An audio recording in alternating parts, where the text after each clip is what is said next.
হরি ওম সবাইকে।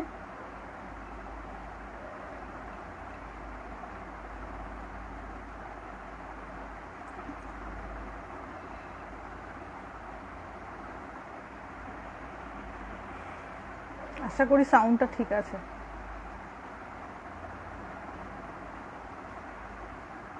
আজকে শর্ট নোটিফিকেশানে এসেছি, অনেক আগে থেকে জানানো হয়নি, মানে জাস্ট লাইভ শুরু হওয়ার 2 ঘন্টা আগে জানাতে পেরেছি। হরি ওম।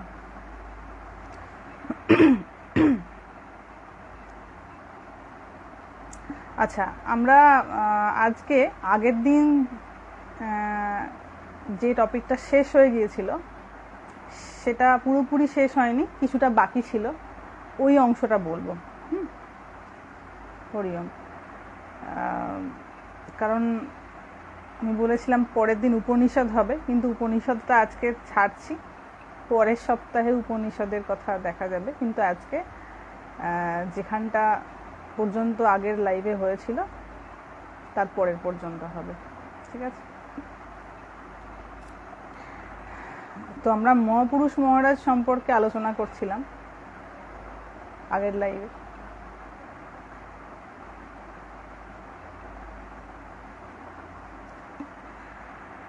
এখানেতে ঠাকুর, এই শিবানন্দ মহারাজ ঠাকুর সম্পর্কে কিছু কথা বলেছেন, কি সেগুলো দেখা যাক। কারণ শিবানন্দ মহারাজ যখন খুব ছোট ছিলেন তখন ওনার মা মারা গিয়েছিল, মায়ের শরীর চলে গিয়েছিল অনেক অল্প বয়সে, এবং সেই জনিত কারণে মানে মাকে অত্যন্ত অল্প বয়সে হারানোর একটা কষ্ট বা শোক ওনার মধ্যে ছোট থেকেই ছিল। কারণ যে কেউই যদি ছোটবেলায় মাতা পিতার মধ্যে কাউকে একটা হারিয়ে ফেলে তখন তার একটা শোক ভেতরে থেকেই যায়, কারণ বাবা মার যে অবদান সেটা তো অতুলনীয়, সেটাকে কোনোভাবেই পূরণ করা যায় না। সেই অভাবটা যাদের আছে তারা যতক্ষণ আছে ততক্ষণ বুঝতে পারবেন না, কিন্তু যখন থাকবেন না বাবা মা, আর একবার যদি কারো শরীর চলে যায় তাকে তার ফিরিয়ে আনা যাবে না। এই জগতের সৃষ্টি এমন যে যতক্ষণ দেহ আছে ততক্ষণ সেটাকে যেমন পারা যায় যত্ন করা যায়, যা করা যায় আমরা করতে পারি, কিন্তু যদি শরীর একবার চলে যায় সেটাকে মাথা খুঁড়ে ফেললেও আর ফিরিয়ে আনা যাবে না। তো যাদের বাবা মা আছেন তারা হয়তো অতটা বুঝতে না পারলেও, বিশেষ করে যাদের বাবা মা নাই তারা খুব ভালো করে এই ব্যাপারটা বোঝেন যে সেই অভাবটা কেমন। তো মহারাজ এখানে বলছেন, মানে শিবানন্দ মহারাজ বলছেন, কি বলছেন না, তিনি কি করেছিলেন না, বাল্যে মানে ছোটবেলায় মাতৃহীনা হয়ে যান। এই জন্য হয়তো তার অন্তরে মাতৃস্নেহ লাভের আকাঙ্ক্ষা ছিল। খুব স্বাভাবিক, কেউ ছোটবেলায় যে দামি জিনিসটা হারিয়ে ফেলবে সেটাকে আবার ফিরে পাওয়ার আকাঙ্ক্ষা তো খুব স্বাভাবিকভাবে থাকবে। তো শ্রীরামকৃষ্ণ তাহাকে মাতৃস্নেহ দিয়া আকর্ষণ করেন। যিনি পূর্ণ হবেন তিনি যখন কারোর সামনে দাঁড়াবেন না, যার যে জায়গাটা অভাব সেই রূপেই তাকে দেখতে পাবে। অনন্ত ভাব অনন্ত রূপ কিনা। এবার অনন্ত রূপ বলতে গেলে সাধারণের কিছু কুলকিনারা করতে পারবে না যে অনন্ত রূপটা কেমন জিনিস। অনন্ত ভাব, যার যে ভাবের অভাব ভগবান সেই ভাব দিয়ে সেই ভাবে তাকে পূরণ করেন, যার যে ভাবের অভাব রয়েছে। শ্রীরামকৃষ্ণের সহিত তাহার ছিল মাতা পুত্রের সম্পর্ক। এটা কি হলো হঠাৎ করে, কেন কালো হয়ে গেল ভগবান জানি না, কিছু শেডের ফারাক হয়েছে হয়তো। তো শ্রীরামকৃষ্ণের সহিত তাহার ছিল মাতা পুত্রের সম্পর্ক। বাহিরে ইহার বিশেষ প্রকাশ না থাকিলেও মহাপুরুষ মহারাজের কথার মধ্যে ইহার যথেষ্ট ইঙ্গিত রহিয়াছে। শ্রীরামকৃষ্ণের সহিত প্রথম সাক্ষাৎকারের দিনই ইহার প্রকাশ দেখিতে পাওয়া যায়।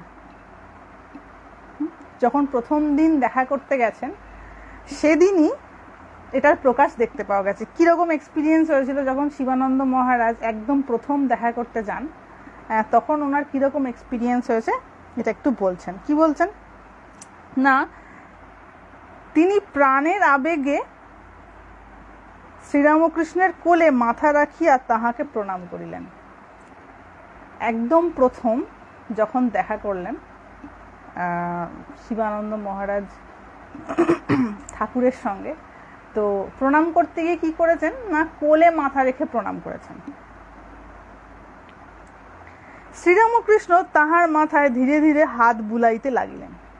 দৃশ্যটা একটু ভালো করে ভেবে দেখুন যে ঠাকুরও তার মাথায় ধীরে ধীরে হাত বুলাতে শুরু করলেন। এই রে, কি হলো কেসটা? যা তেরিগা, আমার ঘরটার হঠাৎ করে এই দিকটা দেখতে পাওয়া যাচ্ছে কেন? সরি, ঘরটার ওদিকটা দেখতে পাওয়া গেছে, আমি একটু টার্ন করে ফেলেছিলাম, ভেরি সরি। তো কোথায় গেল? হ্যাঁ, ঠাকুর তো শিবানন্দ মহারাজের মাথায় হাত বুলাতে লাগলেন যখন প্রথমবার দেখা হয়েছে। ঠাকুরের কোলে মাথা রেখে প্রণাম করেছেন আর ঠাকুর মাথায় হাত বুলাচ্ছেন। তাহার মন এক অনির্বচনীয় আনন্দে ভরপুর হইল। এটা বোঝা খুব কঠিন, কারণ ঠাকুর এতটাই প্রেমময় ছিলেন যে কেউ তার সংস্পর্শে যেত এই প্রেমের আস্বাদন তারা পেত। এবং ভালোবাসার আস্বাদনটা এমন যেটা কাউকে ব্যাখ্যা করে বলা যায় না। ভালোবাসাটা ভালোবাসাই। তো সেইটা মানে ঠাকুরের সংস্পর্শে গিয়ে কি হয়েছে, মহারাজের মনটা আনন্দে ভরপুর হয়ে গেছে। শ্রীরামকৃষ্ণ পুরুষ কি স্ত্রী কিছুই তাহার মনে আসিল না। এমন ভাবে বিভোর হয়ে গেছেন যে ঠাকুর পুরুষ মানে দেহে পুরুষ না নারী এইটাই ওনার আর মনে আসেনি। কারণ ভেতরে মাকে ছোটবেলায় হারানোর যে অভাবটা ছিল, ঠাকুরের সংস্পর্শে গিয়ে মনে হয়েছে যেন আমার সব অভাব মিটে গেছে। তিনি শুধু দেখিলেন সাক্ষাৎ স্নেহময়ী মা, কত আপনার জন, তাহার চাহনিতে কেবল করুণা, কেবল ভালোবাসা এবং করুণা। ওইখানেতেই মানে মানুষের যে বেসিক অভাবটা না, আমি আগেও বিভিন্ন লাইফে বলেছি এবং আবার বলছি, একটা মানুষ যত যাই করুক না কেন তার ভেতরে একটা বেসিক চাহিদা থাকে প্রত্যেকটা মানুষের, সেটা হচ্ছে ভালোবাসার চাহিদা। সে অনেক কিছু ত্যাগ করতে পারে জীবনে, অনেক কিছু, মানে ধরুন নিজের প্রিয়জনের খাতিরে বড় চাকরি ছেড়ে দিতে পারে বা অনেক কিছু পরিত্যাগ করতে পারে, কিন্তু ভালোবাসা জিনিসটা এমন একটা জিনিস যেটার কিন্তু মানুষ পরিত্যাগ করতে চায় না, কারণ ওইটা একটা তার বেসিক ডিমান্ড। খুব ভালো করে এই জিনিসটা ভেবে দেখবেন, যে কোনো মানুষ, একটা খুব ছোট্ট বাচ্চা, একটা কুকুর, একটা বিড়াল, একটা হয়তো হিংস্র প্রাণী, তাকেও যদি ভালোবাসা দেয়া হয়, সব ক্ষেত্রে হবে এটা বলছি না, কোনো কিছু কিছু কন্ডিশনে দেখা যাবে সেও বশ হয়ে গেছে। ভালোবাসা এমন একটা জিনিস। তো ভগবান হচ্ছেন এই প্রেম স্বরূপ। তো আমরা এই ছোটখাটো ভালোবাসা দেখে অভ্যস্ত, যিনি প্রেম স্বরূপ মানে প্রেম যার থেকে সৃষ্টি, এইরকম ভাব যার মধ্যে রয়েছে, মানে যে সর্বদা ভগবত ভাবে মিশে রয়েছে, তার প্রেম কিরকম হবে সে তো সাধারণে বুঝতেই পারবে না, প্রথম কথা। দ্বিতীয় কথা হচ্ছে যে এটার কোনো তুলনা নেই, এটা অতুলনীয়। যারা পেয়েছেন তারাই কেবল একমাত্র জানেন যে এর আস্বাদন কেমন। মহাপুরুষ মহারাজ নিজেও বলিয়াছেন কি, ঠাকুর আমাকে ছেলের মতো দেখতেন, ঠাকুর আমাকে ছেলের মতো দেখতেন। পরে যখন তাকে দর্শন করতে যেতাম তখন সাধারণের মতো দূর থেকে প্রণাম না করে তার কোলে মাথা রেখে প্রণাম করতাম। সাধারণে পায়ে হাত দিয়ে প্রণাম করত, মহাপুরুষ মহারাজ একেবারে কোলে মাথা রেখে প্রণাম করতেন। তার হৃদয় মানে ঠাকুরের হৃদয় একেবারে বাৎসল্যে ভরে উঠত। তিনি বুকের মধ্যে আমাকে টেনে নিয়ে কত আদর করতেন। কল্পনা করে দেখুন ঠাকুরের ভালোবাসাটা কেমন ছিল। বলছেন আমি যখন প্রণাম করতাম তিনি আমাকে বুকের মধ্যে টেনে কত আদর করতেন, ঠিক যেমন মা তার সন্তানকে আদর করে। সে কি দিব্য কৃপা, কি দিব্য অনুগ্রহ। যাকে তাকে করছেন না বাবা, এটা দেখতে হবে, যাকে তাকে করছেন না, মহাপুরুষ মহারাজকে করছেন। তার একটা বিশেষ কারণ রয়েছে। এবার এটাকে অনেকে পক্ষপাত বলে ভাবতে পারে, যে তাহলে কি ঠাকুর পক্ষপাত করছিলেন, সবার সঙ্গে করেনি, ওনার সঙ্গে কেন করছেন? তা বাবা দেখো, ভগবানও যাকে যেটার যোগ্য ভগবান তাকে সেটাই দেন। তিনি অনধিকারী পাত্রে কৃপা বর্ষণ করেন না, খুব স্বাভাবিকভাবে। This is the general rule. তো ঠিক তেমন করে শিবানন্দ মহারাজ যেহেতু খুব উচ্চ অধিকারী ছিলেন, উচ্চ মানের অধিকারী ছিলেন, তাই ঠাকুর এটা বুঝতে পেরেছিলেন। ঠাকুরের পক্ষে তো বোঝা কোনো কঠিন ব্যাপার ছিল না, ঠিক বুঝতে পারতেন। তো তিনি ওই জন্য তাকে একটু বিশেষ ফেভার করতেন, একটু বিশেষ ভালোবাসতেন। সে কি দিব্য অনুগ্রহ! একদিন তিনি আমাকে জিজ্ঞাসা করেছিলেন, আমাকে তোর কেমন মনে হয়? একটু পরীক্ষা করার জন্য জিজ্ঞাসা করেছিলেন, আচ্ছা আমাকে তোর কেমন মনে হয়? আমি বললাম, কেন? আপনি যে আমার চিন্ময়ী মা। চিন্ময়ী মানে হচ্ছে চেতনা সম্পন্ন, মানে জ্যান্ত। মৃন্ময়ী মানে হচ্ছে মাটির তৈরি, আর চিন্ময়ী মানে হচ্ছে চেতনা সম্পন্ন, মানে যে মূর্তিটায় চেতনা রয়েছে। তো চিন্ময়ী মানে হচ্ছে মানে জ্যান্ত মা, যেটাকে বলা হয়। আপনি আমার চিন্ময়ী মা। তখন স্বর্গীয় হাসিতে তার মুখমণ্ডল ভরে উঠত। ঠাকুর খুব আনন্দ পেতেন এটা শুনে। কোন এক ভক্তের নিকট শিবানন্দ মহারাজ লিখিয়াছিলেন, এই পর্যন্ত জানিয়া রাখো যে শ্রীরামকৃষ্ণ আমাকে সন্তানের ন্যায় ভালোবাসিতেন। এর থেকে আর বেশি জানিবার তোমার দরকার নাই। কারণ তুমি কি বিচার করবে এই সম্পর্ক? কারণ যে জিনিসটা দেখেনি সেই জিনিসটার মর্মটা সে বুঝবে কেমন করে? ধরো দেখেও কত মানুষ বুঝতে পারে না। আমরা যে কোনো জিনিস চোখের সামনে দেখছি, এই যে ধরুন চারিদিকে ব্রহ্মময়, শাস্ত্র বলছে চারিদিকে ব্রহ্মময়, ব্রহ্ম সর্বত্র বিরাজমান। আমি কি দেখতে পাচ্ছি? সেটা দেখতে পাচ্ছি না তো। তা আমার চোখের সামনে রয়েছে, অথচ আমি দেখতে পাচ্ছি না। ঈশ্বর আমার চোখের সামনেই রয়েছে, কিন্তু আমি দেখতে পাচ্ছি না। তো যে জিনিস চোখের সামনে রয়েছে আমি সেটা দেখতে পাচ্ছি না বা বুঝতে পারছি না, তো যে জিনিসটা চোখেই দেখিনি সেই জিনিসটা আমি বুঝবো কেমন করে? তাই না? তো যখন ঠাকুর ছিলেন, ঠাকুর তার সন্তানদের সঙ্গে যে লীলা করে গেছেন, লীলা করে গেছেন, সেগুলো যে সমস্ত মানুষেরা চোখে দেখেনি, মানে তারা খুব উচ্চ আধ্যাত্মিক ক্ষমতা সম্পন্ন না হলে এর কিছু কুলকে নাড়া করতে পারবে না। ওটা শুধুই বই পড়া একটা লেখা, গল্প পড়ে নিলাম, এই তো এরম বলা রয়েছে, ওইরম বলা রয়েছে, তারপরে কত ঐতিহাসিক বিদ চলে আসবে, আবার সেটাকে চুলচেরা বিশ্লেষণ করবেন। এটা বলে গেছেন তার মানে ওটা ছিল, এটা বলে গেছেন সুতরাং তার মানে এটা ছিল, সুতরাং এইটার সঙ্গে ওইটার সম্পর্ক ছিল, কত কি বিশ্লেষণাত্মক কথা বা বই লেখা হয়ে যাবে তারপর। কিন্তু অ্যাকচুয়ালি এই যে ঘটনাগুলো না, এটাকে অন্তর দিয়ে অনুভব করতে হয়। ভালোবাসা যেমন অন্তর দিয়ে অনুভব করার জিনিস, এটা যেমন ওরকম করে চিৎকার করে করে বলার জিনিস নয়। চিৎকার করে কেউ যদি বলে আমি খুব ভালোবাসি, তো সেটা কি কোনো মূল্য থাকে? সেটা কেবলই চিৎকার করে গলা ফাটানো, মানে নিজের ক্লান্তির কারণ হয়ে দাঁড়ায়। ঠিক তেমনি এই যে যারা মহাপুরুষ হন, তাদের এই যে লীলা, এগুলো বোঝা খুব কঠিন, খুব কঠিন। কারণ যতক্ষণ না আমি সেই আধ্যাত্মিক অবস্থায় উন্নীত হব, আমার কাছে ওটা খুব সাধারণের মতন মনে হবে, যে এই তো এই করতেন ওই করতেন, সুতরাং এটার কি মানে আছে? এগুলো মহামূর্খের কাজ, মহামূর্খের মতন কথাবার্তা। তো এই জন্য কোনো এক ভক্তকে শিবানন্দ মহারাজ বলছেন যে তুমি শুধু এটুকু জেনে রাখো যে শ্রীরামকৃষ্ণ আমাকে সন্তানের ন্যায় ভালোবাসিতেন। তোমার তো ছানাপোনা রয়েছে, যাদের নিজেদের ছেলেপুলে রয়েছে, তারা এটা বুঝতে পারে, কারণ তাদের সব থেকে বেশি ভালোবাসাটা তাদের সন্তানের প্রতি থাকে। তো ভালোবাসা বলতে তারা এটাই বোঝে, মানে জাগতিক মানুষ কি বোঝে? মায়ের সন্তানের প্রতি ভালোবাসা, এটাকেই সর্বোচ্চ ভালোবাসা বলে এই সংসারে বলা হয়। তো এই জন্য এই দৃষ্টান্ত দিয়েছেন মহাপুরুষ মহারাজ, কারণ তার ঊর্ধ্বে আর বুঝতে পারবে না।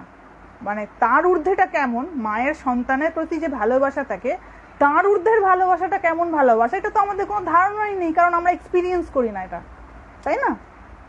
তো ওই জন্য বেস্ট যেটা, সব থেকে বেশি যেটা দেখা যায়, সেই এক্সাম্পলটা দিয়ে মহাপুরুষ মহারাজ বলছেন তুমি শুধু এটুকু জেনে রাখো যে শ্রীরামকৃষ্ণ আমাকে সন্তানের ন্যায় ভালোবাসিতেন, এর থেকে বেশি আর তোমার জানার দরকার নেই, কারণ তুমি বুঝতেও পারবে না যে এর ঊর্ধ্বের ভালোবাসাটা কেমন।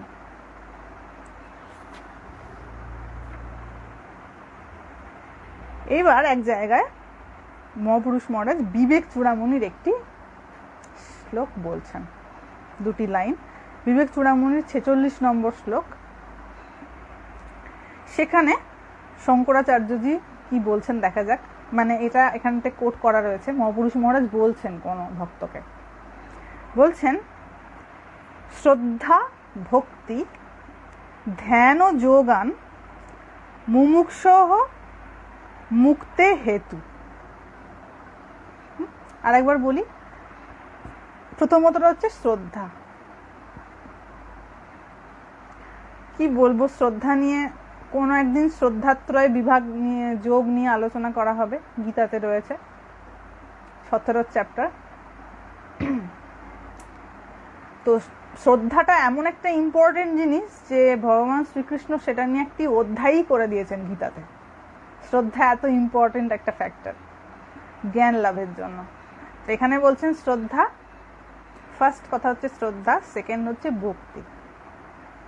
ভক্তি মানে ভালোবাসা, আর কি ধ্যান ও যোগান, মানে এই যে ধ্যান করা, ধ্যানের মাধ্যমে ভগবানের সঙ্গে যে যোগাযোগ স্থাপন করা, এই তিনটে কথা বলেছে, একটা শ্রদ্ধা, একটা ভক্তি, আর একটা হচ্ছে ধ্যান। এই তিনটে কি মুমুক্ষুঃ, মুমুক্ষুঃ মানে হচ্ছে মুমুক্ষু ব্যক্তির, মানে যিনি মুক্তি লাভ করতে ইচ্ছা করেছেন, ঠিক আছে, সেই মুমুক্ষু ব্যক্তির মুক্তেহ হেতু, মানে মুক্তির হেতু। তাহলে যিনি মুক্তি লাভ করতে ইচ্ছুক তার মুক্তির হেতু কি কি? সবাই আমরা মুক্তি লাভ করতে চাই, তো দেখুন শঙ্করাচার্যজি এখানেতে মুক্তি লাভ করার জন্য কি কি তিনটে কন্ডিশন বলছেন। সমস্ত শাস্ত্র পড়ে তিনি যখন বিবেক চূড়ামণি নিজে রচনা করেছেন, প্রথমত তিনি প্রচুর ভাষ্য রচনা করেছেন, গীতা উপনিষদ ব্রহ্মসূত্রের ভাষ্য রচনা করেইছেন। আর এখানে তারপরে যখন উনি বিবেক চূড়ামণি রচনা করলেন, মানে বুঝতেই পারছেন সমস্ত শাস্ত্র ঘেঁটে তিনি এটা রচনা করেছেন। তো এখানে ইনি যিনি মুমুক্ষু ব্যক্তি, যিনি মুক্তি লাভে ইচ্ছুক, তার মুক্তির হেতু হিসেবে তিনটে কন্ডিশন বলেছেন। একটা হচ্ছে শ্রদ্ধা, দ্বিতীয় নম্বর হচ্ছে ভক্তি, তৃতীয় নম্বর হচ্ছে ধ্যান। তো শ্রদ্ধা ব্যাপারটা, মানে শ্রদ্ধা জিনিসটা আমরা যতটা হালকাভাবে ভাবি, এর ডেপথ তার থেকে অনেক বেশি। শ্রদ্ধার মধ্যে একটি ধাতু রয়েছে, সেটা হচ্ছে ধা ধাতু, ধয় আকা ধা, তার মানে হচ্ছে টু হোল্ড, ধরে থাকা।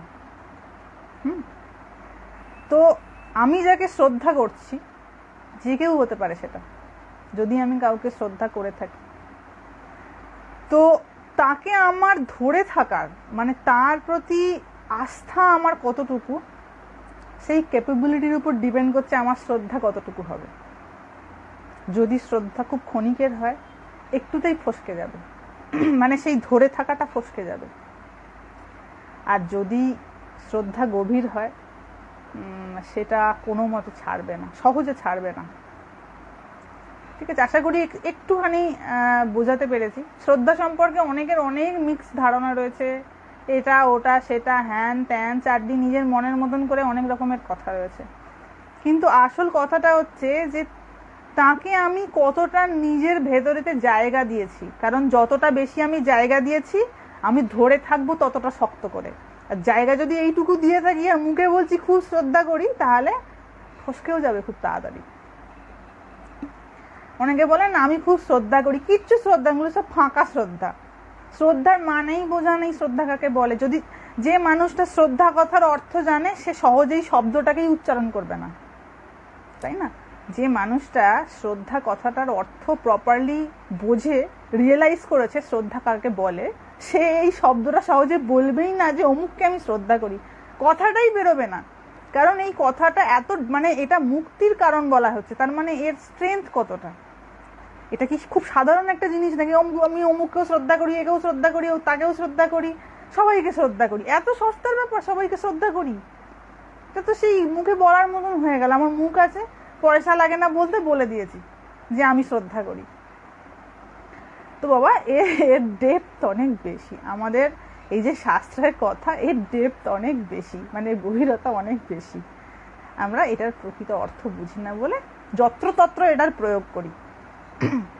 তো প্রথমটা হচ্ছে শ্রদ্ধা, মানে এই যে ভগবানের শ্রদ্ধা, অ্যাকচুয়ালি মুক্তিটা কার হবে? যার ভগবানের শ্রদ্ধা রয়েছে, গুরুর প্রতি শ্রদ্ধা রয়েছে। শ্রদ্ধাটা কেমন জিনিস না, আমি ঈশ্বরকে কতটা আমার জীবনে স্থান দিয়েছি, কতটা আমি তাকে, তিনি ময় হয়ে রয়েছি, তার উপর ডিপেন্ড করছে আমার শ্রদ্ধা কতটা। ক্লিয়ার এই জায়গাটা? কারণ শ্রদ্ধা শব্দটার মধ্যেই রয়েছে ধা, তুমি কতটা তাকে ধরে থাকতে পারছো, কতটা শক্তভাবে তাকে ধরে থাকতে পারছো। কারণ প্রবলেমস তো আসবেই, প্রবলেমস যখন আসবে তখন তাকে ভুলে গেছি, বাবা শ্রদ্ধা তো ঠিক হলো না। আর ভগবান এমন একটা তত্ত্ব, মানে এমন একটা সিঙ্গেল তত্ত্ব যেটার থেকে কেউ কখনো কিছু গোপন করতে পারবে না। তিনি সব দেখছেন, সমস্ত কিছু, তার থেকে গোপন করার কোনো জায়গা নেই। আর এইটাই আমরা বুঝতে পারি না। যে মানুষ এটা, আচ্ছা আওয়াজ কি কম আসছে? 1 মিনিট। যে মানুষ এটা বুঝে গেছে যে তিনি আমার সর্বকর্ম দেখছেন, তার দ্বারা ভুল কর্ম হতেই পারে না, সে কিছুতেই ভুল কর্ম করতে পারবে না। কারণ তার সবসময় মাথায় এই টনকটা রয়েছে যে আমাকে কেউ একটা দেখছেন এবং আমার ভালো মন্দের হিসেবটা তিনিই করবেন, পাড়ার লোকে করবে না, তাই না? আচ্ছা, সাউন্ড ক্লিয়ার, ওকে। তো এই শ্রদ্ধা, ভক্তি এবং ধ্যান, ভালোবাসা চাই, আদারওয়াইজ শ্রদ্ধা টিকবে না। বুঝতে পারছেন? এগুলো সব একে অপরের সঙ্গে কোরিলেটেড। শ্রদ্ধার সঙ্গে ভক্তি কোরিলেটেড। বলেন আমি ওনার শ্রদ্ধা ভক্তি নেই, তো এরা একে অপরের সঙ্গে ভীষণ কোলিঙ্কড। তো শ্রদ্ধা তখনই আসবে যখন আমার ভক্তি থাকবে, মানে আমার সেই তত্ত্বের প্রতি, সেই ব্যক্তির প্রতি, যেই হোক তার প্রতি আমার ভালোবাসা থাকবে। তাহলে ভালোবাসা, উইদাউট ভালোবাসা শ্রদ্ধা হয় না, উইদাউট শ্রদ্ধা ভালোবাসাও থাকে না।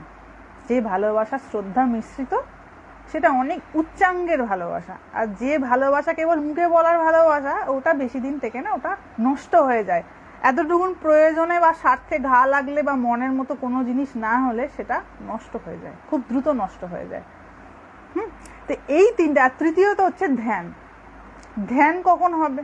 ভগবানের ধ্যান আমি কখন করতে পারবো? যখন আমার ভগবানের প্রেম হবে, মানে ভক্তি হবে। ভক্তি থেকে আসবে শ্রদ্ধা, মানে তাকে ধরে থাকার ক্যাপাবিলিটি আমার অনেক বেড়ে যাবে, যেই তার প্রতি আমার ভালোবাসা আসবে। আর এই দুটো হয়ে গেলে ধ্যান আমার আপনি হবে। কারণ আমার ভেতরটা জুড়ে যিনি আছেন, তাকে ধ্যান করতে আমাকে কষ্ট করতে হবে নাকি? আমি আমার পুত্রকে যদি ভালোবেসে থাকি, তার কথা চিন্তা করতে গেলে আমার কষ্ট করতে হবে? মোটেই কষ্ট করতে হবে না, যদি সত্যি তিনি আমার ভেতরে থাকেন। মানে আমি যদি তাকে ভালোবেসে থাকি, তাহলে কিন্তু আমার তার চিন্তা করতে কোনো সমস্যা হওয়ার কথা নয়। তো এই তিনটে, শ্রদ্ধা, ভক্তি এবং ধ্যান, এই তিনটে হচ্ছে মুমুক্ষুঃ মুক্তেঃ হেতু, মানে মুমুক্ষু ব্যক্তির মুক্তির হেতু। তাহলে বুঝতে পারছেন তো যে এই যে সব বাহ্যিক নিয়ম কানুনগুলো, এগুলো কিন্তু এই তিনটে আসার জন্য। এই ব্যাপারগুলো নিয়ে আগেও আমাদের লাইভে আলোচনা হয়েছে। যেহেতু প্রসঙ্গটা আবার এলো, আমি আবার রিপিট করছি যে আমাদের যত কিছু ব্রত পালন বলুন, এই অমুক গঙ্গা দর্শন করতে যাচ্ছি রোজ, শিবের মাথায় রোজ জল ঢালতে যাচ্ছি, আমাদের এই যে বাহ্যিক বিভিন্ন ধরনের আচার বিচার, এগুলো কেন ঋষিরা করে গেছেন? যাতে এই তিনটে আসে, শ্রদ্ধা, ভক্তি এবং ধ্যান। কারণ মুক্তির জন্য এই তিনটে ক্রাইটেরিয়া ফুলফিল করতেই হবে। তাহলে প্রশ্ন হচ্ছে, আমি যা কিছু নিয়ম পালন করি আমার জীবনে, যাই করি, যে কোনো ব্রতই পালন করি বা যে কোনো আমি দেবদেবীর আরাধনা করি, আমার কি এই তিনটে হচ্ছে? একটাও হচ্ছে? তিনটে আমি পরে ভাববো, একটা আসলে বাকিগুলোও ধীরে ধীরে আসবে, কিন্তু একটাও কি হচ্ছে? এরপরে কি বলছেন? মুক্তেঃ হেতুন ভক্তি, ভক্তি মানে বলেছেন। এটা গীতার শ্লোক নয় বাবা, এটা হচ্ছে বিবেক চূড়ামণির শ্লোক। ভক্তি মানে বলেছে। কে বলেছে? সাক্ষাৎ শ্রুতেহে গীহি। সাক্ষাৎ শ্রুতেহে গী মানে হচ্ছে শ্রুতে, শ্রুতে মানে হচ্ছে শ্রুতি অর্থাৎ বেদ, গী মানে গেয়েছে। গীতা মানে তো যেমন ধরুন গীতা কথাটা এসছে গই ধাতু থেকে, মানে ডিভাইন সং, একটা গান যেটা আমাকে কেবল ডিভিনিটির দিকে নিয়ে যেতে পারে, ডিভাইন সং। তো এখানে বলা হচ্ছে গী, গী মানে গেয়েছে মানে বলেছে, অর্থাৎ এটি শ্রুতি বলেছে। শ্রুতি মানে বেদে বলা আছে। কি বলা আছে? এই যে ভক্তি, ভক্তি মানে বলা আছে না। এই শ্রদ্ধা ভক্তি ধ্যান ও যোগান মুমুক্ষুঃ মুক্তেহ হেতু। মুমুক্ষু ব্যক্তির এই তিনটি হচ্ছে মুক্তির হেতু, এই তিনটে চাই। তাহলে দেখতে পাচ্ছেন যে কত ক্লিয়ারলি এখানে বলা রয়েছে। আমাদের সবটা জানা দরকার, কিন্তু যিনি মুমুক্ষু ব্যক্তি হবেন, যার মুক্তির ইচ্ছা রয়েছে, তিনি কেবল একটা জায়গায় কোনো একটা জিনিস পড়ে হ্যাঁ এইখানে তো এমন বলেছে সুতরাং এর বাইরে আর কিছু নেই, না বাবা, তা নয়। তোমাকে যদি ফিট বডিতে থাকতে হয়, তোমার শরীরের সর্বাঙ্গটা সুস্থ থাকতে হবে, আদারওয়াইজ তুমি নিজেকে সুস্থ বলতে পারবে না। ধরো তোমার হাত ঠিক আছে, পা ঠিক আছে, সব ঠিক আছে, তোমার আইসাইটটা কমে গেছে, তুমি চোখে কম দেখছো, তুমি বলতে পারবে যে আমি ভালো আছি? বলা যাবে না তো। সব ভালো আছে ধরো, ঠিক আছে, আমি কারোর দেখেছি কি অসহায়, প্রচুর হাঁচে, তাদের কখনো কখনো যদি হাঁচি শুরু হয়, হাঁচি থামতে দেয় না, কিছুই না, কিন্তু হাঁচছে হাঁচছে তো হাঁচছে, মানে 100-200 হেঁচেই চলেছে, এরকম আমি দেখেছি। তাহলে ভাবুন, তার শরীরে অন্য কোনো যে কোথাও ব্যথা হচ্ছে, যন্ত্রণা হচ্ছে, এরকমটা নয়, শুধু হাঁচি, এমন হাঁচি হচ্ছে সে মাথা খারাপ হয়ে যাচ্ছে, ডিপ্রেশনে চলে গেছে। এরকম আমি মানুষ দেখেছি যে হাঁচির জন্য ডিপ্রেশনে চলে গেছে। তো বাবা, তুমি তখনই সুখী থাকবে যখন তুমি পরিপূর্ণ সুস্থ থাকবে। আর পরিপূর্ণ সুস্থ কখন? যখন তোমার শরীরের কোনো অঙ্গে আর কোনো ব্যথা নাই।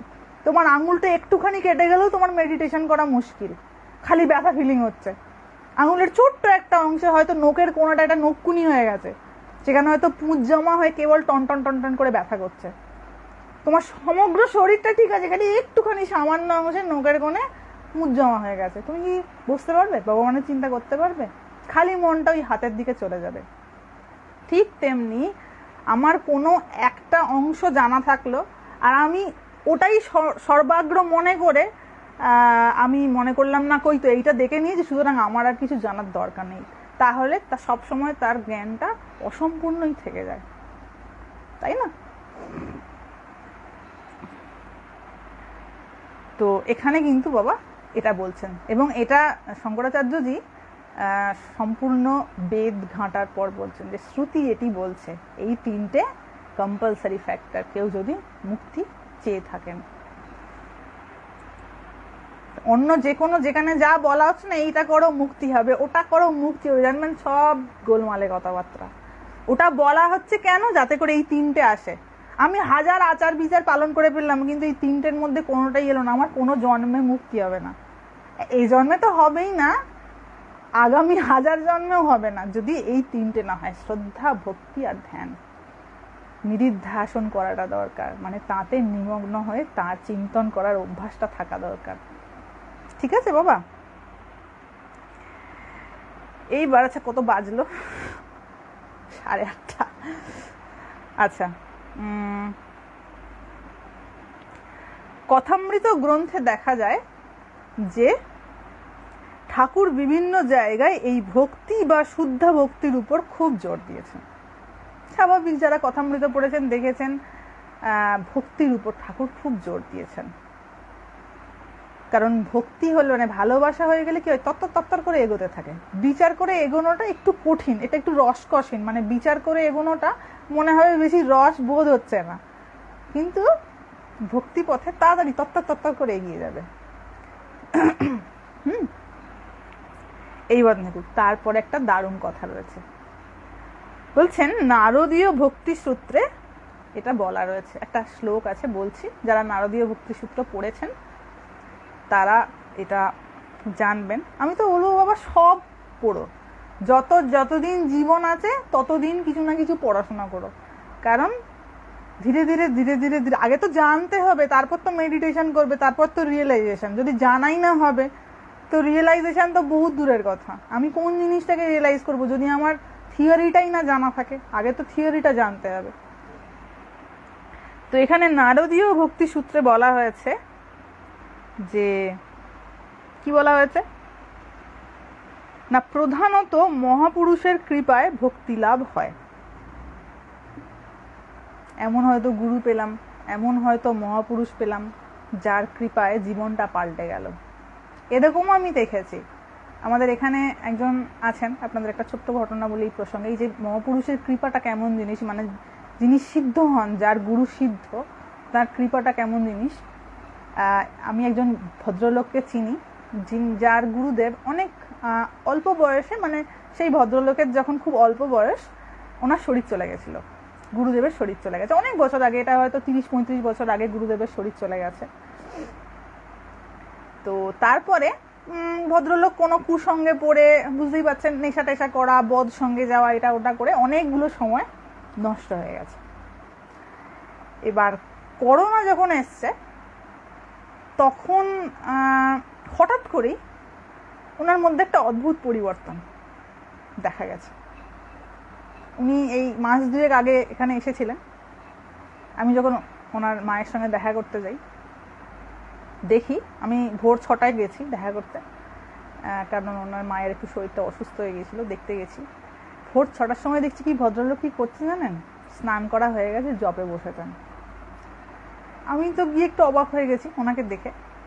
তো ওনার স্ত্রী আমাকে বলছেন যে আর বলবেন না, আমার স্বামী এমন পরিবর্তন হয়েছে মাঝে মাঝে আমি নিজেই চিনতে পারি না যে এটা আমারই স্বামী নাকি অন্য কেউ, মানে অন্য কোনো ভূত টুত ঢুকে পড়েছে কিনা। কেন না, ইনি এখন প্রত্যেক দিন 5টার সময় উঠে পড়েন ভোরবেলা, স্নান টান করে নিলেন। কাউকে কিছু বলারও দরকার নেই, জাহির করারও দরকার নেই। আমি এত ধ্যান করি, জপ করি, 5টার সময় উঠে ধ্যান করি বা স্নান করে নিই গঙ্গায়, এসব কোনো কথা নয়। গোপনে উঠে পড়েন, উঠে স্নান টান করে নিলেন সকালবেলা, উঠে তারপরেতে জপে বসলেন। 1 ঘন্টা জপ করে নিয়ে তারপরে এবার খাওয়া দাওয়া। যে মানুষটা একসময় নেশার মধ্যে ডুবে থাকতো, মানে একেবারে উত্তর মেরু থেকে একেবারে দক্ষিণ মেরু, এরকম একটা টার্ন।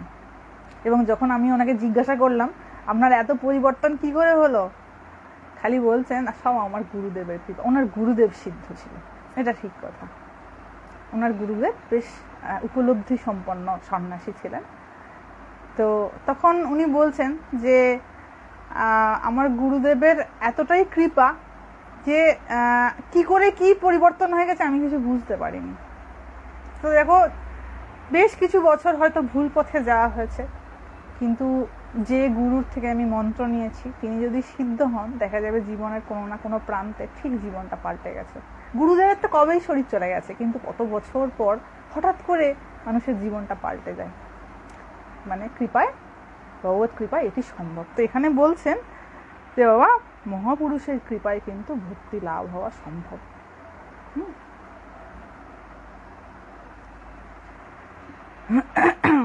তারপরে কি বলছেন, তারপরের একটা শ্লোকে, মানে 39 নম্বর শ্লোকে বলছেন, মহৎ সঙ্গ তু দুর্লভ অগম্য অমোঘ চ। মহৎ সঙ্গ, তু মানে হচ্ছে কিন্তু। আগের শ্লোকটায় বললেন যে মহাপুরুষের কৃপায় কিন্তু ভক্তি লাভ হয়, তারপরেতেই বলছেন কিন্তু তু কি, মহৎ সঙ্গ দুর্লভ। কিন্তু বাবা, এই মহৎ সঙ্গ খুব দুর্লভ, খুব রেয়ার। আর কি, অগম্য মানে হচ্ছে বুঝতে পারা কঠিন। আমি কি পাচ্ছি আমি সেই মুহূর্তে বুঝতে পারবো না। তারপরে কি বলছেন, অমোঘচ। অমোঘচ মানে হচ্ছে, অমোঘ মানে হচ্ছে অব্যর্থ, যা ব্যর্থ হবার নয়। মানে মহাপুরুষের সঙ্গ যেমন দুর্লভ, যেমন বোঝা কঠিন, ঠিক তেমনি অব্যর্থ। এটা কখনো না কখনো আমাকে কিছু না কিছু গুড রেজাল্ট দেবেই। হয়তো আজ দিল না, আমি হয়তো আজ সেটা নিতে পারলাম না, কিন্তু এমন একটা সময় আসবে যখন আমি ঠিক বুঝতে পারবো, যখন আমি ম্যাচিওর হব, যখন আমার ঠিক বোঝার ক্ষমতাটা আসবে। সব সময় তো বাবা সবার সব রকম ক্ষমতা থাকে না। দুঃখ পেয়ে, আঘাত পেয়ে জীবনটাকে মানুষ অনেক কষ্টের সাথে বুঝতে শেখে। কারণ কষ্ট না পেলে তো বোঝার প্রশ্নই ওঠে না। শুধু সুখ যদি থাকতো কেউ কখনো বোধহয় ভগবানের দিকে এগোতে চাইতো না। দুঃখ আছে বলেই মানুষ ভগবানকে খোঁজে।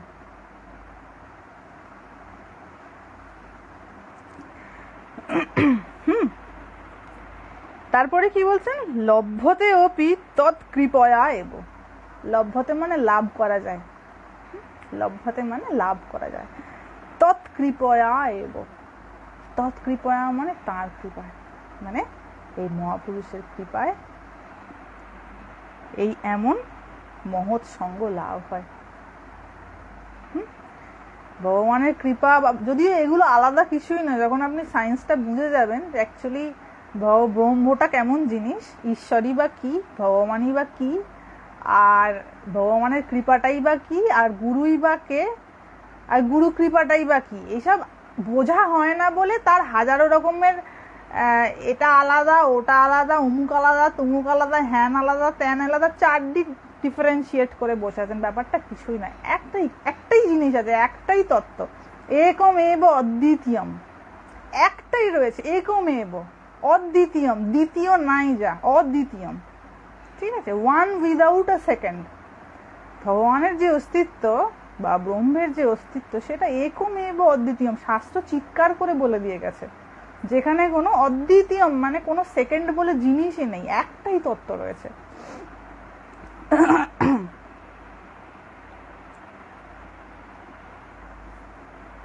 ঠিক আছে বাবা, নারদীয় ভক্তি সূত্র কেউ যদি পড়তে চাও পড়তে পারো, বাট একটু কঠিন আছে, আবার খুব কঠিনও বলা যাবে না। একটু ধ্যান জপ করলে এই জিনিসগুলো উপলব্ধি পর্যায়ে আসতে পারবে। হ্যাঁ সত্যি তাই, কষ্ট না পেলে বাবা কেউ ভগবানকে ডাকতো না। কষ্ট আছে বলে তবেই একটু ভগবানের খোঁজ। তাহলে উচ্ছৃঙ্খলতা হয়ে থাকতো, যদি কষ্ট না থাকতো, ভাগ্যিস জগতে কষ্ট আছে, ভাগ্যিস জগতে দুঃখ আছে, ভাগ্যিস জগতে মৃত্যু আছে, ভাগ্যিস জগতে শোক আছে, ভাগ্যিস জগতে জরা আছে, এই জিনিসগুলো যদি না থাকতো না, মনে হয় কেউ বাড়ির ভেতর শান্তিতে থাকতো যদি এই জিনিসগুলো না থাকতো। এই জিনিসগুলো আছে বলেই এই জিনিসজনিত ভয় আছে, ক্ষয় আছে। যদি মানুষ অমর হতো, ভাবতে পারছেন কি করতো মানুষের কি অবস্থাটা করতো। মৃত্যু আছে বলে, জরা আছে বলেই মানুষ তার কর্মফলটা পায়, নালে তো অমর হয়ে গেলে যে কি করতো, মানুষ আর মানুষকে বাঁচাতো না, মানুষই মানুষকে মেরে খেয়ে ফেলতো।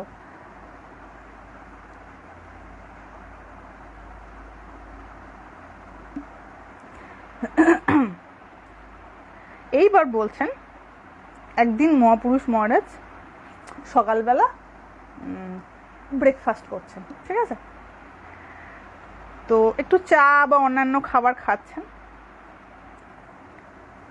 তো যিনি সামনে একজন ব্রহ্মচারী না সাধু উপস্থিত ছিলেন, তাকে বলছেন যে কেন সাধু হয়েছ, প্রশ্ন করেছেন কেন সাধু হয়েছ, তোমার মনের কি অভাব ছিল যেটা মেটানোর জন্য তুমি সাধু হয়েছ। মানুষ যখন কেউ কোনো জায়গায় যায় অ্যাপ্রোচ করে, তার কোনো না কোনো অভাবজনিত কারণেই করে। খুব যদি সূক্ষ্মভাবে এটা দেখা হয়, দেখা যাবে কোনো মানুষের প্রতি আকর্ষিত হয়েছে।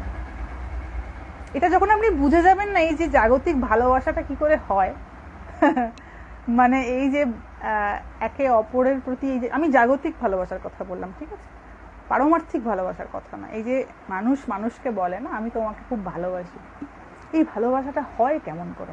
জন্ম তো আলাদা আলাদা হয়েছে, একটা সময়ে গিয়ে পরিচয় হয়েছে, তো ভালোবাসাটা হয় কেমন করে? আর যদিও বা ভালোবাসা হয়, সেই ভালোবাসার মানুষটা, সেই প্রিয় মানুষটা অপ্রিয় হয়ে যায় কেমন করে?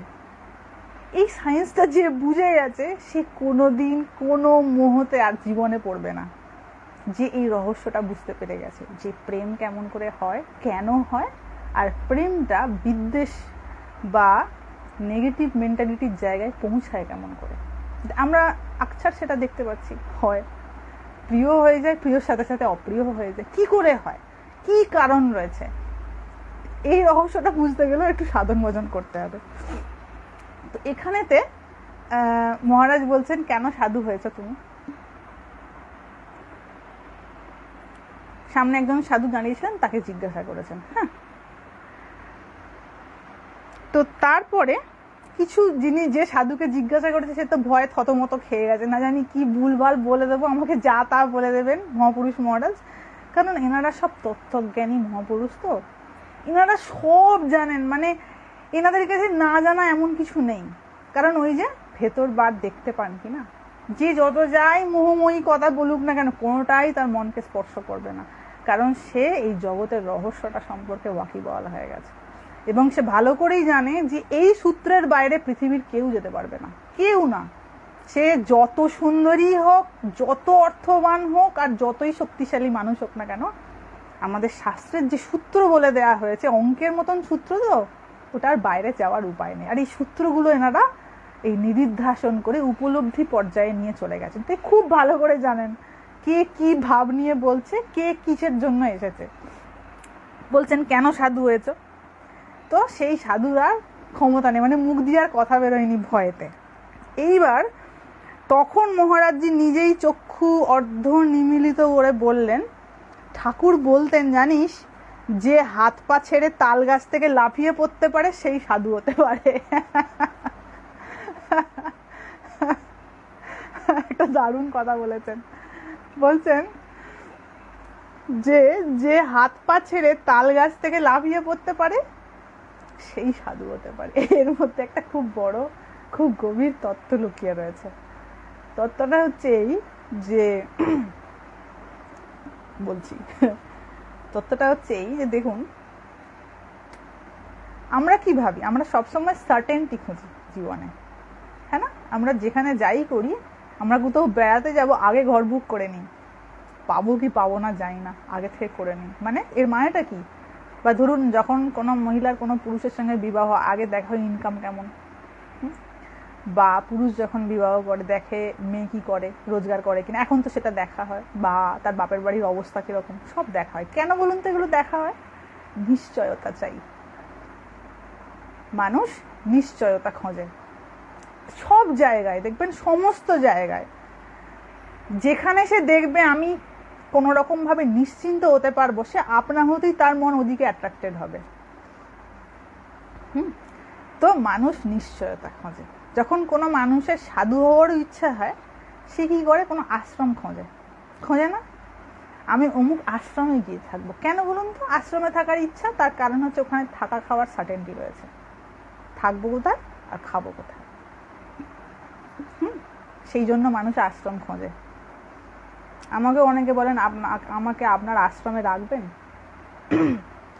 তো যে কোনো মানুষই যখন জীবনে বীতশ্রদ্ধ হয়ে যায়, জীবনের আর কোনো আশা থাকে না, মনে হয় এবার বোধহয় আশ্রমে গেলে আমি ভালো থাকবো, তাই আশ্রম খোঁজে। কেন না? আশ্রয় পেতে চাই। আশ্রয় মানেই হচ্ছে কি একটা নিশ্চিন্ততার জায়গা। এখানে বলছেন সাধু কে হতে পারে জানিস? যে কেবলমাত্র ভগবানের উপর ভরসা রেখে রিস্ক নিতে পারে জীবনে। এক কথায় যাকে বলে অনিশ্চয়তায় ঝাঁপ দেওয়া। কারণ সেখানে তো বাবা ওরকম চাকরি করা বা আরো যে অন্যান্য নিশ্চয়তাগুলো রয়েছে সেগুলো তো থাকে না। তো এইটা ভেবেই মানুষ আরো 10 পা পিছিয়ে যায়। ওই জন্য সবার দেখবেন বড় অর্গানাইজেশনে জয়েন করার ইচ্ছে থাকে। আজ চলে যাব, কাল থেকে ভালো মন্দ খেতে পাবো, থাকা খাওয়াটা তো জুটে যাবে, আর কি চাই। কিন্তু ঠাকুর বলছেন যে হাত পা ছেড়ে তাল গাছ থেকে লাফিয়ে পড়তে পারে সেই সাধু হতে পারে। Who can take the risk in the name of God. ভগবানের নাম করে যে জীবনে রিস্ক নিতে পারে, যার কাছে এই ধারণাটা পরিষ্কার। যেমন ধরুন একটা এক্সাম্পল দিই, এটা আগেও বলেছি। যখন ধরুন কোনো মেয়ে কোনো ছেলের সঙ্গে হয়তো পালিয়ে গেল, মানে একটু কথাটা একটু অন্যরকম তবুও বলছি, কারণ চলে গেল কোথাও, বাবা মার অমতে বিয়ে করে চলে গেল। ছেলেটা তো তাকে ছেড়েও যেতে পারে, বা মেয়েটা তো তাকে ছেড়েও যেতে পারে। এই আনসার্টেনিটিটা সবসময় রয়েছে জীবনে। অনিশ্চয়তা সব জায়গায় রয়েছে। কত মানুষের চাকরি হয়েছিল, চাকরি চলে গেছে। অনিশ্চয়তা সব জায়গায়, অনিশ্চয়তা। যখন চাকরি হয় কারোর, ধরুন সরকারি চাকরি হয়, কেউ ভাবে কোনোদিন আমার চাকরিটা চলে যেতে পারে? ভাবে না। মনে করে সরকারি চাকরি পেয়ে গেছি মানে এবার আমি হীরের টুকরো পেয়ে গেছি, কিন্তু যে কোনো সময় যে কোনো জিনিস ছেড়ে চলে যেতে পারে, ফুল অফ আনসার্টেনটি। তো সেই দুটো ব্যক্তি যখন বাড়ি থেকে অমতে গিয়ে চলে যায়, যে কোনো সময় যেখানে কেউ কাউকে ছেড়ে দিতে পারে। তো এই অনিশ্চয়তা সত্ত্বেও সে রিস্কটা নেয় কেন বলুন তো? রিস্কটা কেন নেয়, কেন নিতে পারে? কারণ ভালোবাসা আছে। আমি সেটা টেম্পোরারি হোক, কোনো কিছুর লোভ হোক, যাই হোক, আপাত অর্থে তার মনে হচ্ছে যে ওইখানে গেলে আমার লাভের লাভই হবে, বা বিশ্বাস রয়েছে যে অমুক ব্যক্তি আমায় ঠকাবে না। এটা যখন ভগবানে চলে আসবে তখন সে আপনা হতেই রিস্ক নিতে পারবে।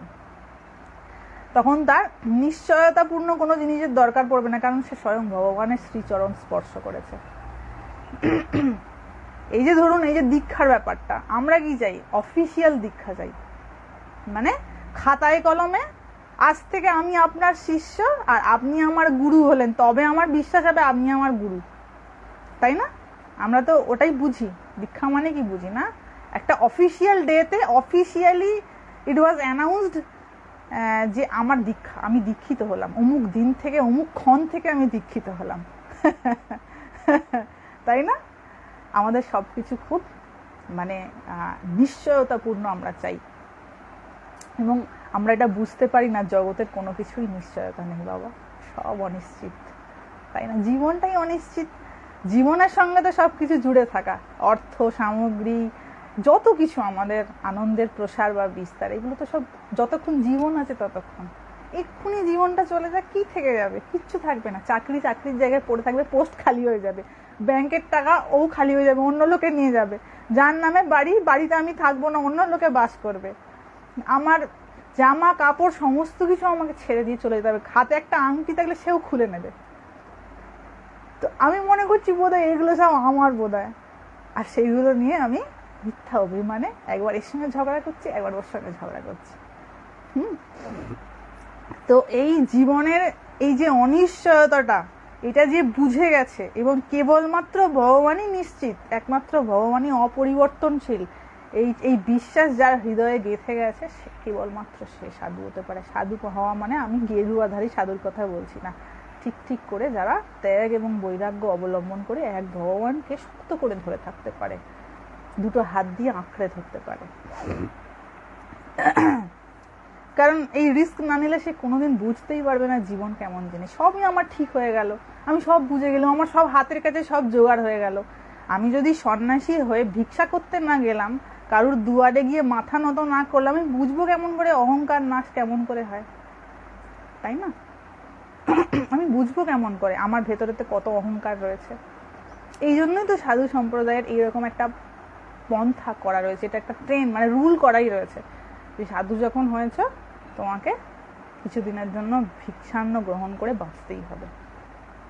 তার মান অপমানকে নেবে কেমন করে? ওখানেই তো ট্রেনিং হয়ে যাবে, তাই না? যখন কোনো জায়গায় যাবে হয়তো অপমান করবে, তো ওইটা কিভাবে তুমি হ্যান্ডেল করবে? ধীরে ধীরে ধীরে ধীরে, এবং তার সাথে সাথে ভগবানের নাম করতে করতে এগুলো অ্যাডজাস্ট হয়ে যাবে, কিছু বড় ব্যাপার না। আর যাদের এই ধরনের অভ্যাসগুলো থাকে না, এই যে নিজের অহংকারকে নত করার অভ্যাস থাকে না, তারাই ওই দুর্ব্যবহার করে ফেলে, বা প্রচুর অহংকারের প্রকাশ চলে আসে সমস্ত কিছু ব্যবহারের মধ্যে। ভবিষ্যৎ মানেই অনিশ্চয়তা বাবা, শুধু ভবিষ্যৎ নয়, বর্তমানটাও অনিশ্চয়তার মধ্যে রয়েছে, সব অনিশ্চিত, তাই না? আমরা এই অনিশ্চয়তাটাকে ইগনোর করি, সবই জানি, ইগনোর করি, মানে দেখেও না দেখার ভান করি, মনে করি সবাইয়ের হচ্ছে, আমার বোধহয় হবে না।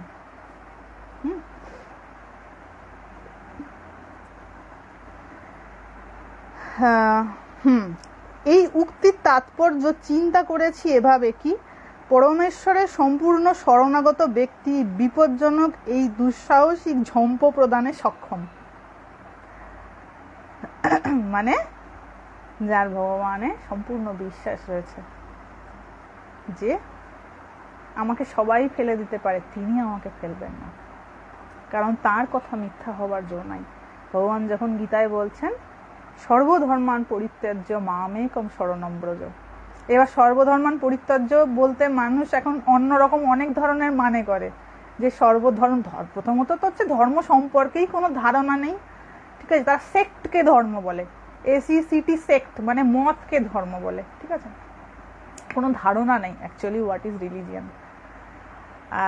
এবং এই যে সর্বধর্মান পরিত্যাজ্য, গীতায় যেটা 18 নম্বর অধ্যায়ে রয়েছে যে শ্লোকটা, সর্বধর্মান পরিত্যাজ্য মামেকম শরণম ব্রজ অহম ত্বা সর্বপাপেভ্য মোক্ষয়িষ্যামি মা শুচঃ, মানে সকল ধর্মের পরিত্যাগ করে তুমি কেবল আমার শরণাগত হও।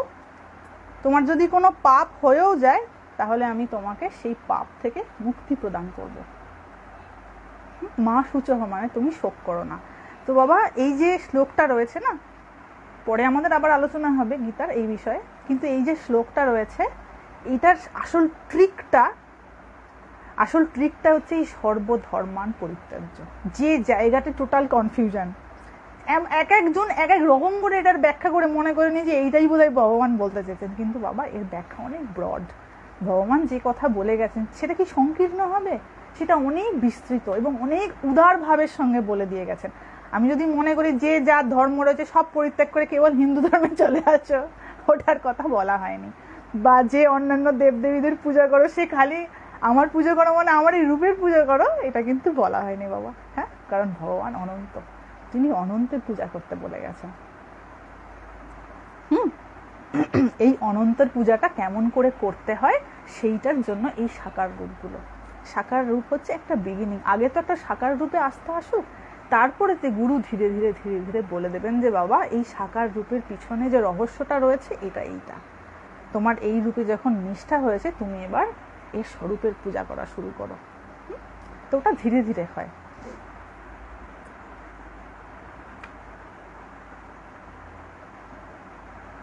তাহলে বোঝা যাচ্ছে কে সাধু হতে পারবে, রিস্ক নিতে পারবে, ভগবানের নামে যে সর্বস্ব পরিত্যাগ করতে পারবে।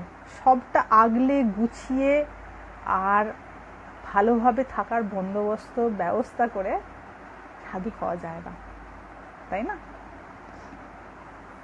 কারণ যখন তুমি খেতে পাবে না, পড়তে পাবে না, অসহায় অবস্থায় থাকবে, তখনই তো বুঝবে ভগবানের কৃপাটা কেমন জিনিস। তিনি তো সব দেবেন, তিনি দায় যখন নিয়েছেন সবই দেবেন, কিন্তু সঠিক সময়ে।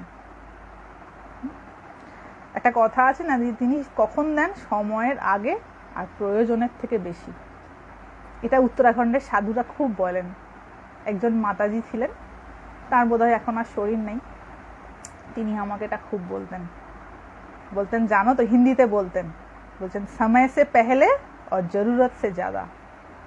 যখন ভগবান দেবেন ঠিক সময় দেবেন। সময় সে পেলে, যখন তোমার একদম দেওয়ালে পিঠ থেকে গেছে, তুমি আর পারছো না, ভগবান বুঝছেন এবার আমার বাচ্চা আর বাঁচবে না গো, তখন মানে নিশ্চয়ই কৃপা করবেন। কিন্তু তার আগে তুমি সেই তত্ত্বটাকে ধরে রাখতে পারবে কিনা সেটা একটু যাচাই করে নেন তো ভগবান। তার জন্য কিছু কষ্ট সহ্য করতে হয়, তার জন্য অবহেলা সহ্য করতে হয়, অপমান সহ্য করতে হয়।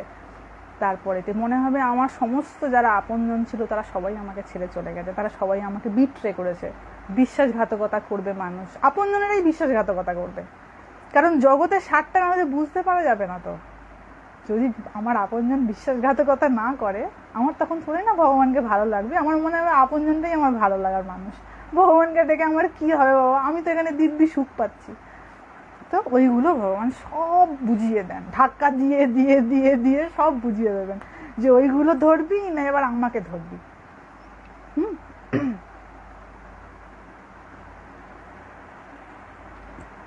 তো আপনাদের একটা মাতাজির ছোট্ট গল্প বলে আমি শেষ করবো লাইভটা।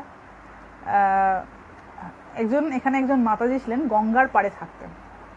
আপনাদের কোনো অসুবিধা না তো আমি ছোট ছোট সাধু মহারাজদের কথা বলি বলে, মানে ভালো লাগে তো, কারণ আমার মনে হয় এগুলো সব লিভিং এক্সাম্পল, মানে এগুলো আমার চোখে দেখার ঘটনা, সেই জন্য আপনাদের সঙ্গে শেয়ার করি। সবার পক্ষে তো এই ধরুন সাধুদের সঙ্গে সঙ্গ করা এগুলো তো খুব একটা হয়ে ওঠে না, তো যেহেতু আমি করেছি ওই জন্য আপনাদের কাছে এই এক্সপিরিয়েন্সগুলো বলি। এখানে একজন মাতাজি ছিলেন, ভগবানের কৃপা, এই ঘটনাটা শুনলে বুঝতে পারবেন ভগবান কেমন করে মানুষকে কৃপা করতে পারে। এখানে একজন মাতাজি ছিলেন, ঠিক গঙ্গার পাড়ে ওনার কুঠিয়াটা ছিল, একটা ছোট্ট কুঠিয়া থাকতেন, মানে একদম ছোট্ট, কোনো রকম করে হয়তো একটা ছোট্ট বেড রাখার মতন, আর একটা হয়তো কিছু রাখা আছে, সেখানে একটা থালা গ্লাসটা রাখা রয়েছে, ছোট্ট একটুখানি বারান্দা, আর সেখানেতে একটা গ্যাস রাখা রয়েছে। আমি যখন ওনার কন্ট্যাক্টে আসি তখন ওনার শারীরিক অবস্থা এতটাই খারাপ যে উনি নিজের দরজাটুকুন গিয়ে খুলতে পারতেন না, দরজাটুকুন গিয়ে খোলার ওনার সামর্থ্য ছিল না। উনি এতটাই শারীরিকভাবে অসুস্থ। আমি ওই পাঁচিলের ওপর দিয়ে উঠে ঘুরে, একটুখানি ছোট্ট একটা পাঁচিল ছিল, ওইটাকে ডিঙিয়ে ভেতর দিয়ে দরজাটা খুলতে হতো। তো যেতাম। তো ওনার জীবনটা কিরকম দেখুন, ওনার বিবাহ হয়েছিল। কিরকম বিবাহ হয়েছিল, একজন আর্মি অফিসারের সঙ্গে ওনার বিবাহ হয়েছিল, রেজিস্ট্রি হয়ে গিয়েছিল। যেদিন বিবাহ হয় তার 1 সপ্তাহ পর উনি মারা যান, যার সঙ্গে বিবাহ হয়েছিল। মানে তখনও বিয়ে হয়নি, শুধু রেজিস্ট্রিটা করা হয়েছে। তো ঠিক রেজিস্ট্রিটা হওয়ার 1 সপ্তাহ পর ওই আর্মি অফিসার মারা যান। তো তার মানে বিয়ে হয়নি, একসঙ্গে থাকাও হয়ে ওঠেনি, শুধু রেজিস্ট্রিটা পর্যন্ত হয়েছিল। তারপরে কি হলো, উনি যখন মারা যান, যেহেতু উনি আর্মিতে চাকরি করতেন, ওনার ওই রেজিস্ট্রি করা যে হাজবেন্ড, উনি আজীবনকাল ওনার স্বামীর পেনশন পেয়েছেন। একটা মানে মারা যাওয়ার পর একটা লামসাম টাকা, এবং উনি যতদিন বেঁচেছিলেন, উনি 80 বছর পর্যন্ত প্রায় বেঁচেছিলেন। উনি সারা জীবন ওনার, যেহেতু রেজিস্ট্রি হয়ে গেছে, উনি লিগালি ওনার ওয়াইফ ওই মাতাজি, তো উনি আজীবনকাল ওই পেনশন পেয়েছেন, এবং যার জন্য তার কোনো আর্থিক কষ্ট ছিল না। অথচ ভেবে দেখুন, উনি বিবাহিত হওয়ার সুবিধাটা পেয়েছেন, কিন্তু যেটার জন্য বিবাহ করতে, আধ্যাত্মিক পথে যাওয়ার জন্য বাধা দেয়া হয়, সেটা কিন্তু ওনার জীবনে হয়নি।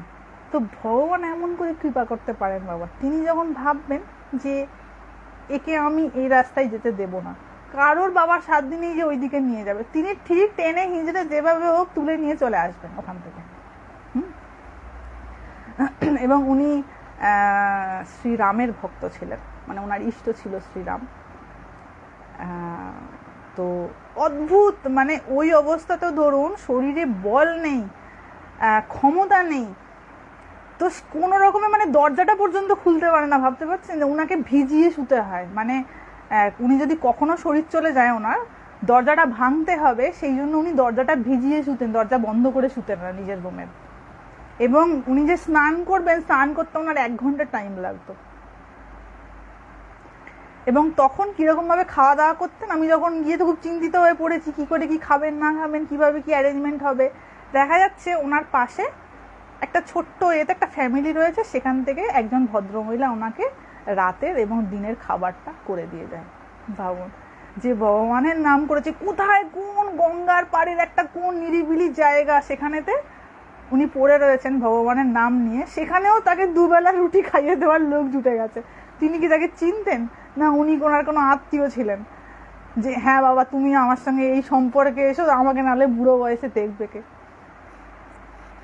এখন আর ওনার শরীর নেই, ওনার শরীর গত 4-5 বছর হলো শরীর চলে গেছে।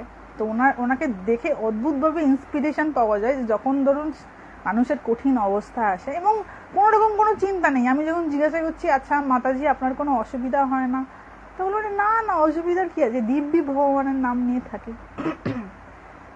কত আনন্দে থাকেন। ভগবান 2টো রুটিও জোগাড় করে দিচ্ছেন, খাওয়ার দাওয়ারও কোনো অভাব রাখেননি। এবং সব থেকে বড় কথা, ওনার আর্থিক কোনো অসুবিধা নেই, যেহেতু উনি প্রতি মাসে পেনশন পেতেন। ভগবান এই ব্যবস্থাটা করে দিয়ে গেছেন, বিয়েও হয়নি অথচ পেনশনও পাচ্ছেন স্বামীর। হ্যাঁ, তো এই হচ্ছে ভগবানের কৃপা। তিনি যদি কাউকে চান যে আমি একে বের করে নিয়ে আসবো, আমি একে ওখানে যেতে দেবো না, কোনোভাবে যেতে দেবে না, যাই করুন না কেন, মাথা খুঁড়ুন না কেন। তো এই কথাটা আমি এই জন্য বললাম, অনেক ওই যে নিশ্চয়তার কথা, আমরা বড় নিশ্চয়তা খুঁজি তো বাবা, কিন্তু ভগবান যাকে যেটুকুন দেবেন সে সেটুকুনই পাবে। আমি মনে মনে যত খুশি নিশ্চয়তার লিস্ট বানাই না কেন, এমনি করে এইটা করব, ওইটা করে এইটা করব, তিনি যদি উল্টে পাল্টে দিতে চান, কারো সামর্থ্য আছে, সেটা ঠিক করবে, তাই না?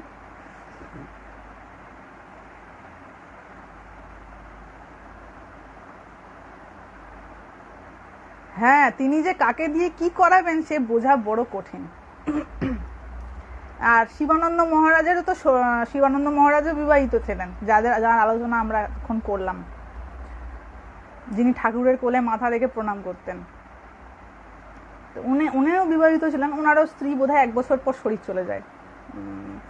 তারপরে তো ঠাকুরের, যদিও ওনার বিবাহটা একটু অদ্ভুতভাবেই হয়েছিল, ওনার বিবাহ করার ইচ্ছা ছিল না, কিন্তু ওনার একটা ছোট বোন ছিল, তো সেই ছোট বোনের সঙ্গে যে ছেলের বিবাহ হয়েছিল তারা শর্ত রেখেছিল মানে সেই ছেলেরও একটা বোন ছিল, থাকে না আদান প্রদান হয়ে যায় যে আমাদের বাড়ির ছেলের সঙ্গে তোমার বোনের বিয়ে হোক আর আমাদের বাড়ির মেয়ের সঙ্গে তোমার বিয়ে হোক, মানে ছেলে মেয়ে ভাই বোনের সঙ্গে অন্য ঘরের ভাই বোনের যে বিবাহ হয়, এইভাবে স্বামী শিবানন্দের বিবাহ। ওনার একদমই ইচ্ছা ছিল না, এবং যখন ওনার বিবাহ হয়ে যায় উনি খুব কাঁদতেন বসে বসে যে এবার আমার কি হবে।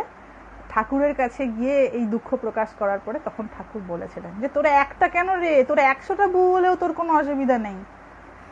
ভগবান ঠিক পারেন সবকিছু করতে, যার আধার উচ্চ আর যার উপর ভগবানের কৃপা রয়েছে তার বউ থাকলো কি না থাকলো তাতে কিছু যায় আসে না। এবং ভগবান শ্রীকৃষ্ণ তার সব থেকে বড় উদাহরণ, যে যোগ শক্তি সম্পন্ন হয় না তার কাছে এগুলো সব ছায়ার মতন, সব ছাই, কিছু ব্যাপার না এগুলো।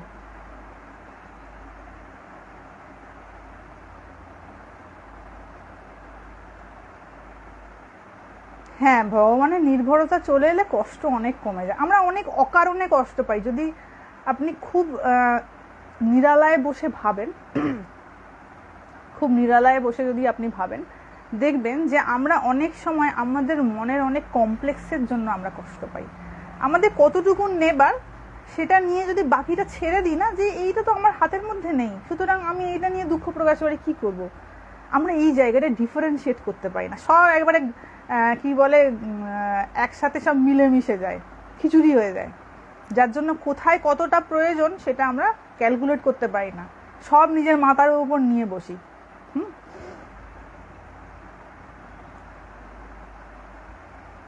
64 নম্বর শ্লোকটা কি বলতো? ওইটাই আমার মুখস্থ নেই বাবা, অন করে। হ্যাঁ,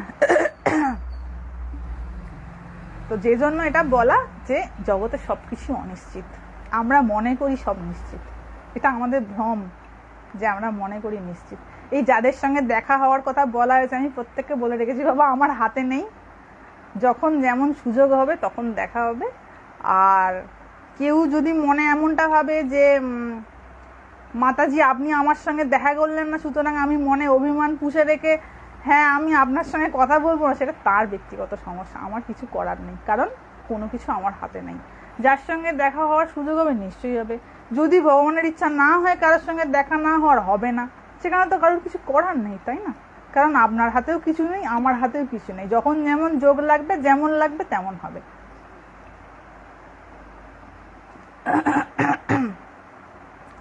এই জিনিসটা যে বুঝে গেছে তার কাছে জীবন অনেক সহজ, যে আমি করছি বটে কিন্তু এটা রেজাল্ট তো নাও হতে পারে। আমি তো দেখছি চারিদিকে সবই, যখন যখন ওই লকডাউন হয়েছিল কখনো ভেবেছিলেন যে হ্যাঁ পরের দিনই লকডাউন অ্যানাউন্স হয়ে যাবে, সব বন্ধ হয়ে যাবে? কতজনের কত রকমের সব প্ল্যানিং ছিল, কতজনের চাকরি চলে গেছে, কতজনের ব্যবসার ক্ষতি হয়েছে, কেউ ভেবেছিল এটা? ঠিক তেমনি সব অনিশ্চিত। এই লকডাউনের কারণে কত মানুষের শরীর চলে গেছে, কত মানুষ ডিপ্রেশনে গিয়ে সুইসাইড করে ফেলেছে, চলে গেছে কত মানুষের শরীর।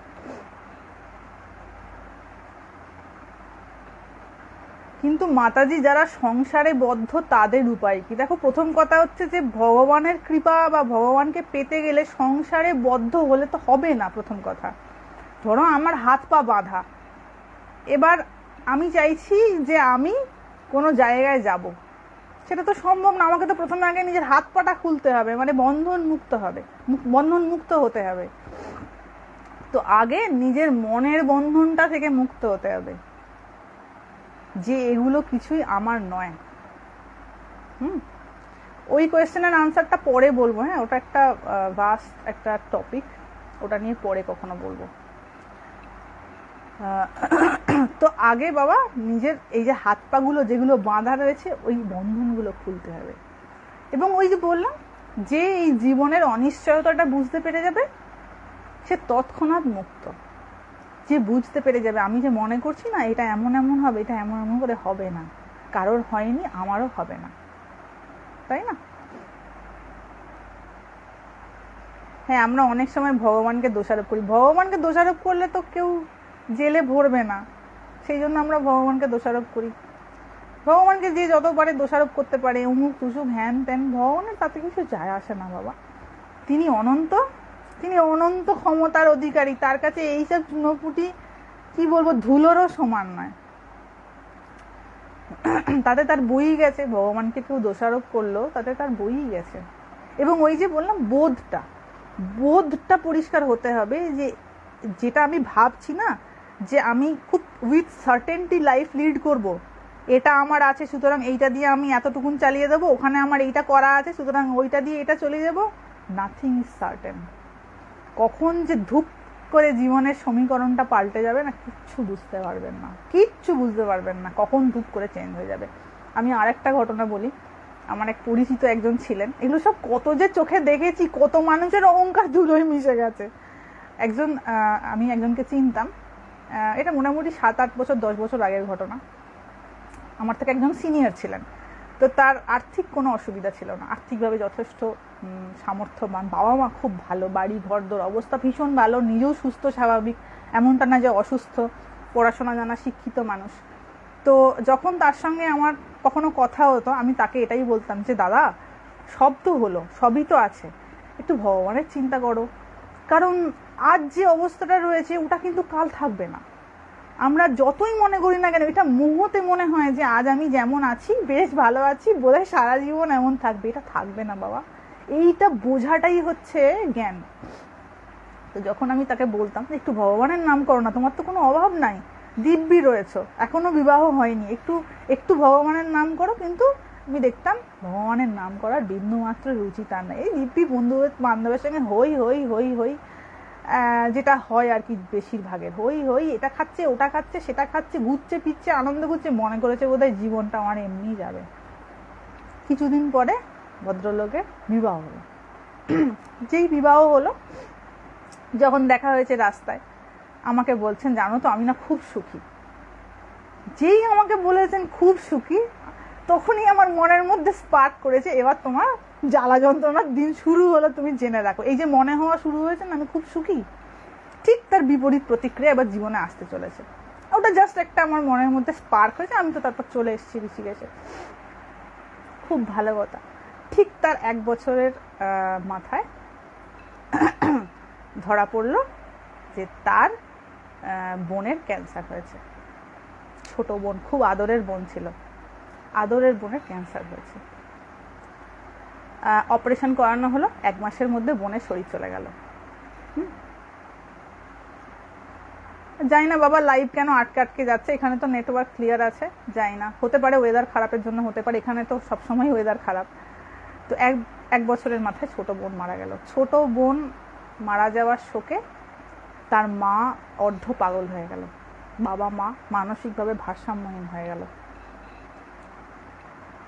এবার সে কোন দিকে সামলাবে? এবার তার সাথে সাথে শুরু হলো ব্যবসায় যে পার্টনার ছিল তার বিট্রায়াল। একের পর এক প্রতারণা, এদিকে বাড়ির পরিস্থিতি খারাপ, বিবাহ হলো, স্ত্রীর সঙ্গে বনিবনা হচ্ছে না। আমি যখন 2 বছর পরে আবার গেছি বাংলায়, আবার তার সঙ্গে দেখা হয়েছে। সেই ভদ্রলোক আমাকে জিজ্ঞাসা করছেন, আচ্ছা কি করে একটু শান্তি পাবো বলো তো, জিজ্ঞাসা করছেন কি করে একটু শান্তি পাবো বলো তো। আমি বলছি কেন, তুমি তো দিব্যি ভালো ছিল, তোমার তো আনন্দে দিন কাটছিল, কি হলো হঠাৎ করে আনন্দ চলে গেল? তাই না, আনন্দে এই যে ঘোরা ফেরা যেগুলো করে আনন্দ পাচ্ছিলে করো, ওগুলো যাও রেস্টুরেন্টে খাও, খেতে চলে যাও, যা ভালো লাগে খাও, তোমার তো পয়সার অভাব নেই, যত বড় হোটেলে যাওয়ার তোমার সামর্থ্য রয়েছে যাও খাও, বন্ধু বান্ধবের সঙ্গে ঘোরো, তাই না? যেগুলো করে এতদিন দিন কাটাচ্ছিলে, শান্তি হচ্ছে না? হয় না অমন করে শান্তি বাবা। তো এখনো পর্যন্ত তাই। এবং সেই ভদ্রলোকের জীবনে যতটুকুন শান্তি ছিল সব শান্তি উড়ে গিয়ে যখনই তার সঙ্গে দেখা হয় দেখা যায় আধমরা হয়ে রয়েছে, মানে ফুল অফ ডিপ্রেশনে রয়েছে, সমস্ত সুখ শান্তি কোথায় ভ্যানিশ হয়ে গেছে। তো বাবা পাল্টাতে কতক্ষণ জীবন, তাই না? জীবনের সমীকরণ মুহূর্তের মধ্যে চোখের পলক পড়তে পড়তে জীবন পাল্টে যায়। তো এই যে মানুষের মনে হচ্ছে না আমি দিব্যি বেশ ভালো আছি, এটা বেশি দিনের জন্য নয়, কেবলমাত্র ভগবানের নামই আজীবনকাল মানুষের সঙ্গে থেকে যায়। বাকি সুখ দুঃখে পাল্টাতে কতক্ষণ, তখন কি করবে, তাই না? তখন কি করা হবে? তখন তো চারিদিক অন্ধকার, তখন ডিপ্রেশনে যাওয়া থেকে কে আটকাবে? এখন দেখি একটুখানি 10 মিনিট করে একটু জব করা শুরু করেছেন ভদ্রলোক। যে এইটাই যদি 10 বছর আগে থেকে করতে না, আজকে মনটা অনেক পাকা থাকতো। কিন্তু ওই যে মানুষের দেখে শেখে হয় না, তখন ঠেকে শিখতে হয়। যে মানুষ দেখে শিখতে পারে না, তাকে অনেকটা আঘাত পেয়ে শিখতে হয়।